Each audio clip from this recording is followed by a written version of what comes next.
All right, today we're going to work on determining the molecular formula when we are given the empirical formula. So in order to do that, we're going to use the GFM and its empirical formula. All right, so with question 1, I've written out the steps here and you have it in your note packet. The question is, we have a substance that has an empirical formula of C3H4O3 and that substance has a molecular mass of 176 grams per mole. And then it asks us to determine what that substance's molecular formula is. So what is the mass then of the empirical formula? This is always going to be the first step. Let me just set this up.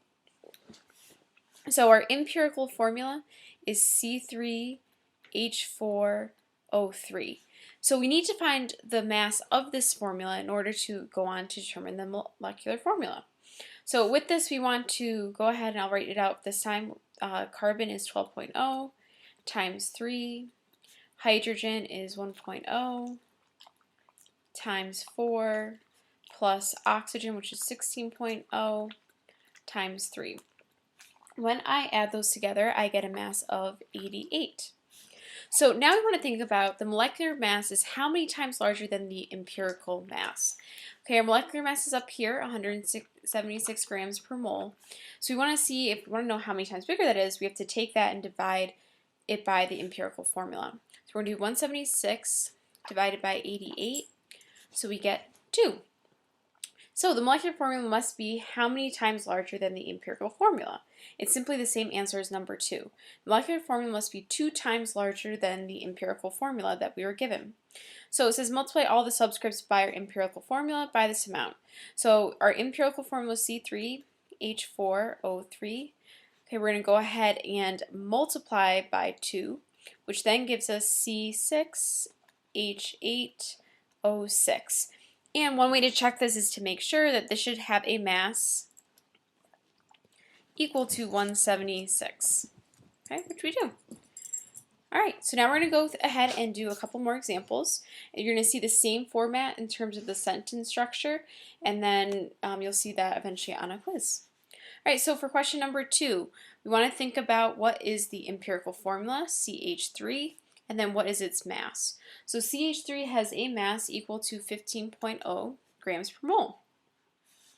Then we want to think about how many times larger our molecular mass is. So we're going to do 45 divided by 15, which gives us 3. That means that my molecular formula is 3 times larger than my empirical formula.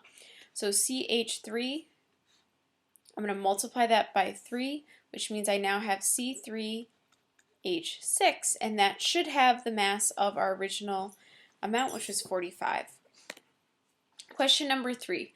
A substance has an empirical formula of C2H5N2O and a molecular mass of 146 grams per mole. What is our molecular formula? So once again, we're going to now use empirical formula. Calculating the mass of that, which is 73. We're then going to determine that we're going to find how many times bigger our molecular formula is. So 146 divided by 73, which gets us a 2. And then that allows us to multiply this formula by 2. So we have C4H8N4O2, and that's our final answer. All right, I would say at this point, if you feel comfortable, go ahead and pause the video and see if you can try these out on your own. If not, we're going to go ahead and do the last 2. So we have C5H9. The mass of that is going to be 69 grams.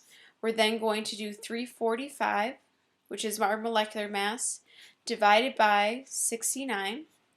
That gives us 5. That means then that my empirical formula subscripts need to be multiplied by 5. So we get C25H45, and that would be my final answer on question 4. And then finally, we have our last one. This one has an empirical formula of CH. When we determine the mass of that, we get a mass of 13. I'm then going to go ahead and do my molecular mass divided by my empirical formula, which gives me 6. That means then that my empirical formula subscripts have to get multiplied by 6.